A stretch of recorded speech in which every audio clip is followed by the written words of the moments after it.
Hello YouTube. Hi guys, this is April over at the Resellers Learning Curve. Happy Monday to you. I am making a video today because I posted in my group early this morning.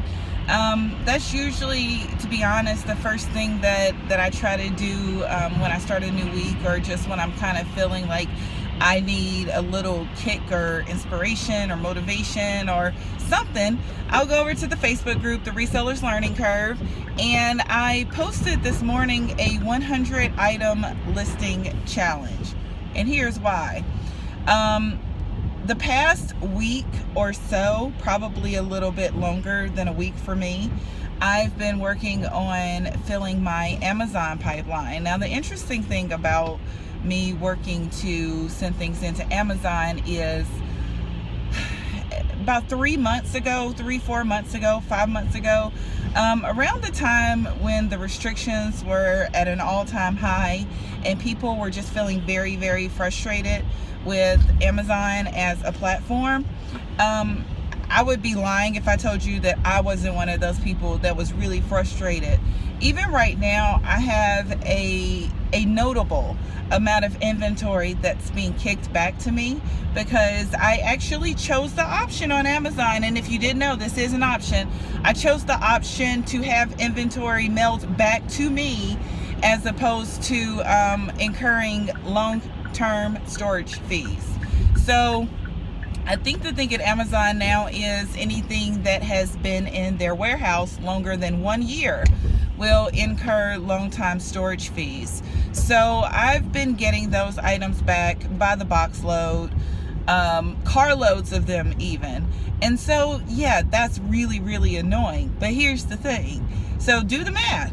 Because if I'm getting carloads of inventory back and I'm still saying to you that Amazon is worth my time, then that should give you an idea of the type of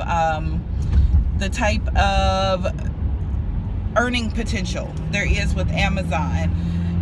One of the main things that I sell on Amazon are small consumer electronics, things like printers. I sell a ton of printers. My favorite thing to sell is fax machines, plain paper fax machines. They're getting harder and harder to come by. My one tip for you, if you're going to hustle fax machines, I only sell them if they're new, which makes them even harder to find. And you want to avoid the Brother 575. If you start searching for plain paper fax machines, you're going to come across more Brother 575s than anything else. And that's because those are plentiful. Those are still made. Those you can get anywhere. And from the prices of them, they must be a piece of crap. So avoid the Brother 575s. If you can find any new in-box HP fax machines, those are money. So those are the kind of things that I'll send into Amazon. Oftentimes, I'll pay up to $150 for those machines, depending on what the resale potential is.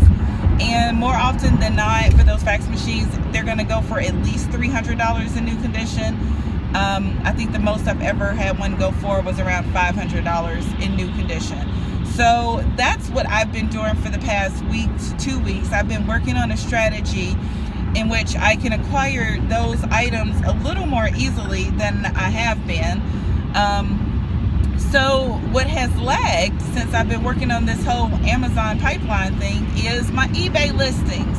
And right before I decided to divert my attention over to Amazon and do that hardcore and have a ridiculous amount of boxes around my house, I had been sourcing pretty hardcore for eBay. And so I still have some stuff from like Marshalls and TJ Maxx that I haven't listed. And that's just terrible because those are new tag items that I paid good money for. So those need to get listed. To that end, I have posted in my Facebook group, the Resellers Learning Curve, a 100 item listing challenge. The 100 item challenge is basically to see if you happen to have a backlog. And I know I am not the only person with a backlog. Right now, people are replying that they don't have 100 items, and that's awesome. And I even said in my initial post, my very first post announcing this challenge, that if you don't have a backlog, good for you, because you are handling your business and doing what you're supposed to, and 2 taps on the back and all that. So if you don't, then list what you got.